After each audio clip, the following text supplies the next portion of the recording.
जामशोरो में journalist right civil society trust for justice and peace पारां तालीमी इदारनि में शागिर्दनि सां नाइंसाफ़ी ख़िलाफ़ जामशोरो फाटक खां सिंध यूनिवर्सिटी सिंध एली जे ताईं रैली कढी वई, जंहिंजी अॻवानी नवाबशाह यूनिवर्सिटी जी शागिर्दियाणी house officer doctor Parveen Rind ऐं जामशोरो सिंध यूनिवर्सिटी जी शागिर्दियाणी अलमास भान कई।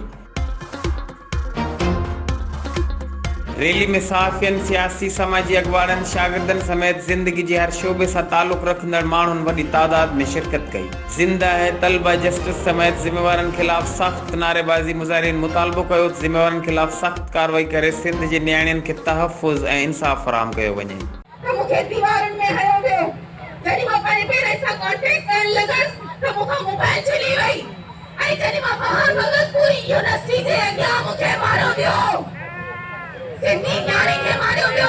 पूरी यूनिवर्सिटी ॾिसे पई लेकिन मूंखे केरु छॾाइण वारो न हुयो। Madam Azra prime minister madam Azra मौजूद हुई। मैडम अज़रा खे मूं पंहिंजा सभु कम ॾेखारिया। मैडम अज़रा खे मूं चयो मैडम ॾिसो मूंखे मारे था, मूंखे बचायो, मैडम मूंखे मारे था, मूंखे बचायो।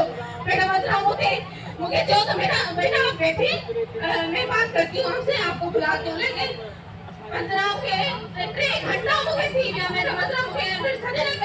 HRJD न्यूज़ ते इन वक्त ताईं बस एतिरो ई। वधीक तफ़सीली ख़बरनि लाइ विज़िट कयो असांजो YouTube चैनल HRJD न्यूज़।